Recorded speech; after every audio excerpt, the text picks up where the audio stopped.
So, time for some more venomous snake content. Ooh, there we go. Yeah, this is the Crotalus helleri, the black diamond rattlesnake. And he likes to strike at the rodents a few times. He's, ooh, there we go. I think there was a miss though. Now. And that's what we like to see. Look at that. Got a good amount of venom into that mouse with that third strike, for sure. Very nice. And again, this is the Crotalus helleri, one of the most venomous snakes in North America. And they are also sometimes called the Southern Pacific rattlesnake, I think. I'm not too good with the common names, I prefer the scientific ones. And in that regard, they are sometimes also considered to be Crotalus oreganus helleri. And sometimes even Crotalus virirdis helleri too, but I think that's outdated. Now I think most consider these to be a standalone species. And I can see why they're quite unique rattlesnakes, for sure. There we go. Well, here we got the lancehead pit viper again. Look at her, boom. Oh. And she likes to hold on to these mice for a good second. Dump in a good amount of venom. The lancehead vipers are known to have pretty strong hemorrhagic venom with the hemotoxic and also cytotoxic components. So they do cause a lot of tissue damage with their venom, which makes them quite dangerous for human bite victims as well, of course. They are probably the most dangerous snake all throughout South America. They aren't as venomous as the neotropical rattlesnakes that live there as well, but they are much more common and also a bit more defensive. Meaning that they are not reluctant to bite when they feel threatened at all. And they have a huge strike range and are known to almost jump up right towards a potential enemy. So they are no joke. And I think that mouse is feeling that venom as well. Let's see. Maybe if she thinks there isn't enough venom delivered, she might strike at it again. Oh.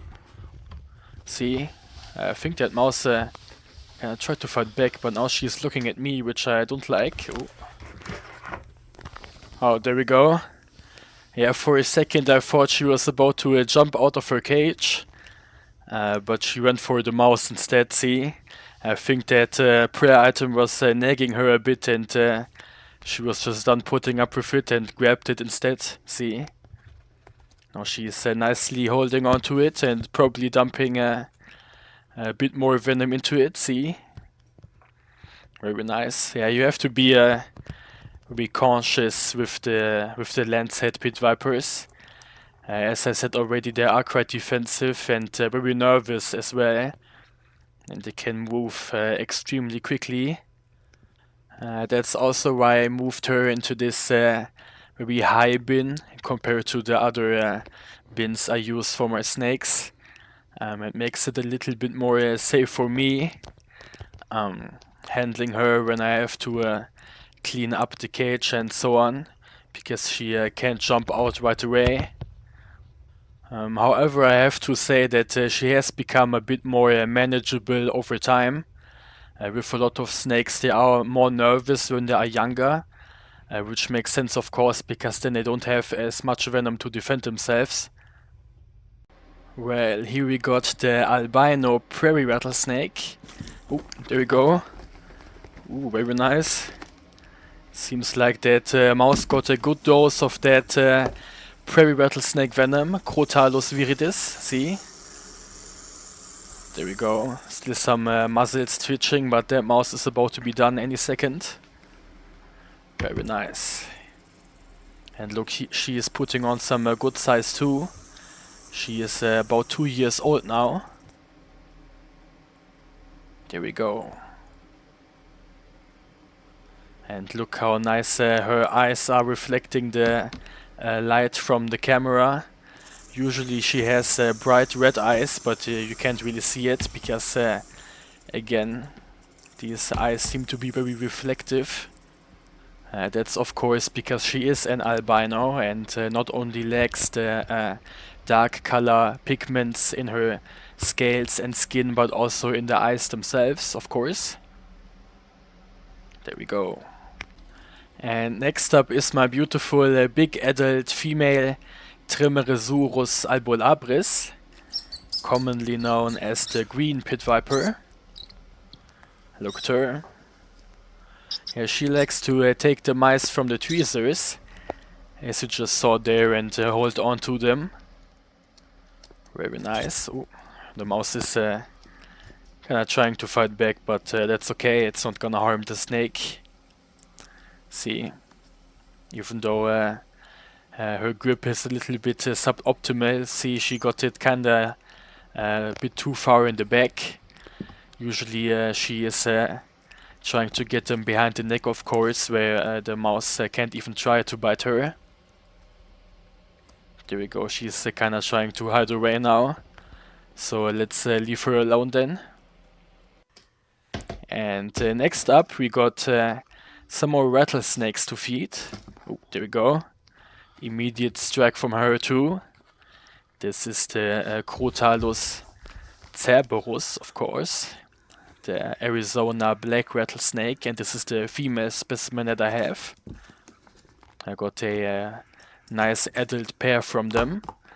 They are both unrelated. She is born 2022 and he is 1 year older than her. There we go, look, the mouse is feeling the venom. And I think it just died there. Or did it? It seems so. Oh, never mind. Still holding on. That's gonna change in probably a few minutes for sure. These Crotalus cerberus have the usual hemotoxic components within their venom that most rattlesnakes have. Or at least most North American ones. But they are said to be rather mild in venom. At least compared to, for example, those snakes that also have the neurotoxic components as well, which they lack entirely. And I think together with the blacktail rattlesnakes, I think the Crotalus cerberus might be some of the least toxic of the larger growing North American rattlesnake species.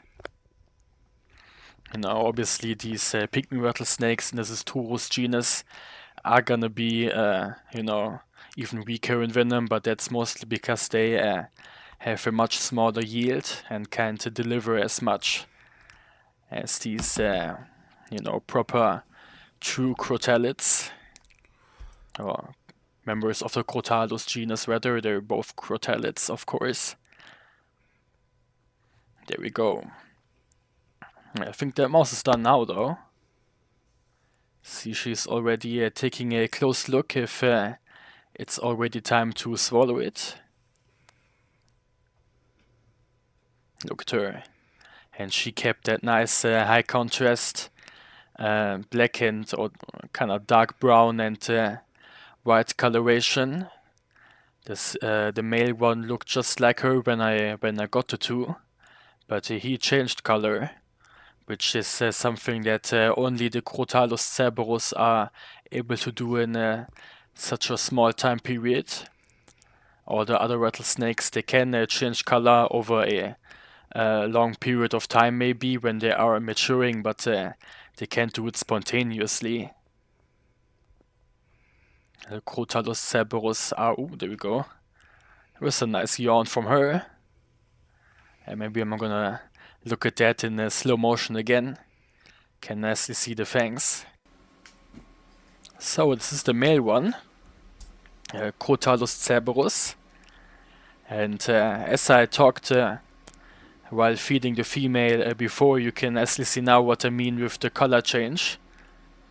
He is looking quite different, kind of a different shade of bright stripes he has going on, and he's also a bit lighter in the brown tones in general, if you know what I mean. But he's making a quick progress with that mouse, I think.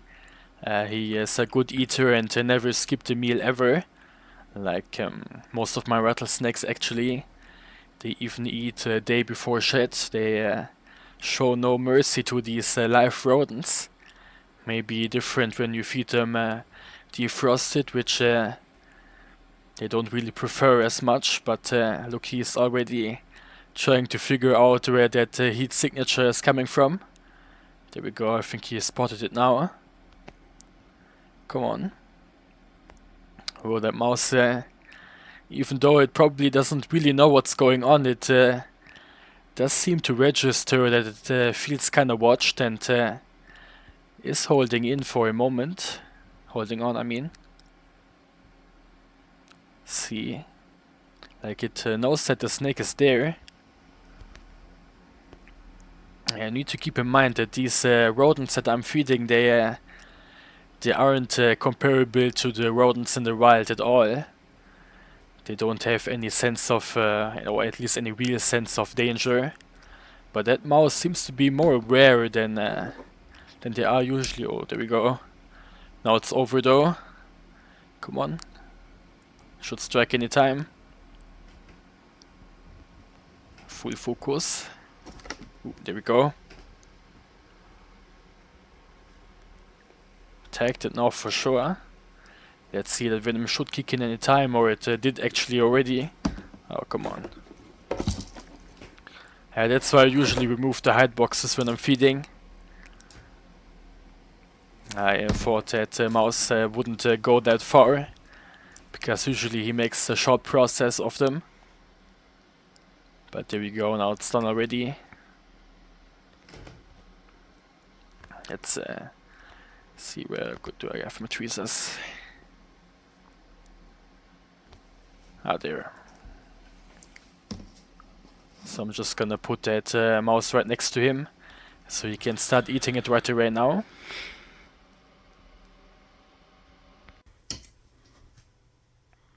So, oh, don't look at me like that. You got the mouse right next to you, come on. Ooh, now she's full focus. There we go. This is the saw-scale viper right there. Echis carinatus. Very nice. Ooh, there we go. Had Venom kicked in already. The saw-scale vipers are of course known to have some of the most devastating venom out of all true viperids. They are quite small snakes, but they make up for it in drop-for-drop venom potency. They are actually responsible for the most human deaths from snakebite out of all venomous snakes. You can actually die from a saw-scale viper bite even if you get anti-venom in time and proper medical attention. It just goes to show just how venomous they are. Don't look at me like that. She's just curious actually, she's not really defensive at all, believe it or not. With the saw-scale vipers it's quite interesting. I feel like most captive individuals that I came across, and she's no exception to that either, are very mellow in temperament. Look, she's looking at me now again, but she won't strike at me or anything, or she never tried to. It's a different thing with the wild ones though. They are much more defensive, from at least what I've been told. Obviously I never came across a saw-scale viper in the wild myself, but from all the footage I've seen and again from what I've been told, they are quite different in temperament compared to the captive ones. That mouse is dead for sure. She is already checking where the front end is to start swallow it. There we go.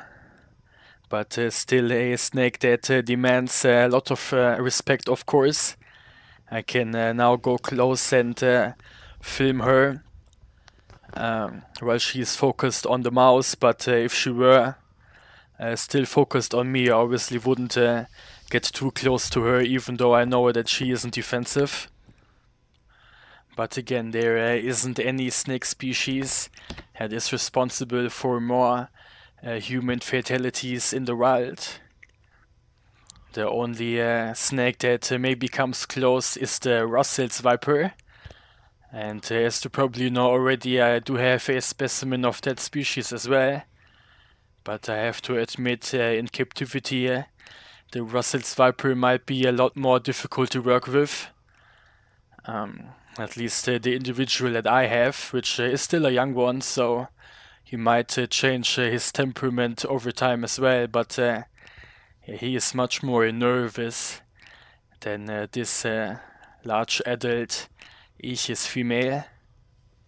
He will actually jump out of his bin if you aren't careful, which she never did.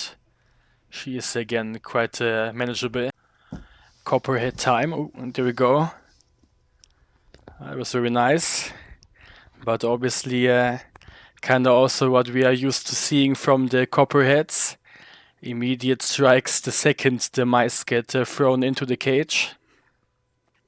There we go, and that mouse is done already, huh? That was very interesting.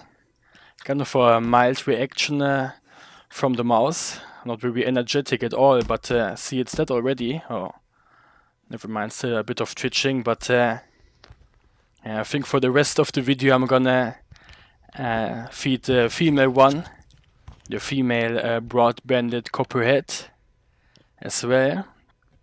This is the male individual. They are siblings actually. There we go. Again, always a very good feeding response from the Agkistrodon snakes. No matter if it's copperheads or cottonmouths. That's what I love about them.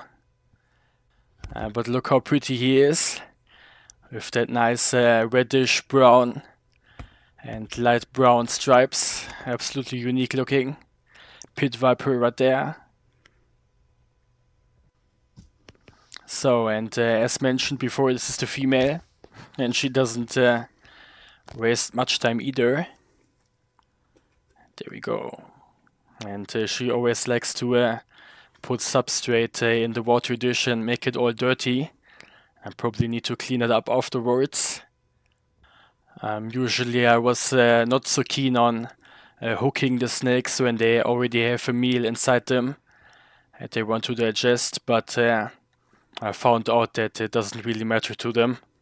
I never had any issue with any of my snakes regurgitating their food at any point, which obviously shows me that they are doing well. But there are some people that claim that certain snakes, like the pygmy rattlesnakes and also the horned vipers, for example, that they don't do so well with big mice compared to their own size, and that they often regurgitate them, which again I never had any experience with. My pygmy rattlesnakes, they eat adult mice all the time, and they digest them just fine. And they like eating them as well. They are very energetic when it comes to killing them, so I don't see why anyone would have problems with them. Maybe it's because I don't feed them too frequently and that they may be overfed or something. Oh, she is kinda getting her fangs in place. Maybe we're gonna get a proper full yawn from her. Let's see. Yeah, that mouse is holding on a little bit longer than the one I fed to the male. Just goes to show that even with the individuals of the same species, the reaction in the prey item is gonna be a little bit random every time. And I think that's gonna be it right there. See. And she is also looking very beautiful. Even more contrast in the male one, I think. Look at that. So I think that's gonna be it for this video for the most part. Hope you enjoyed this one as well.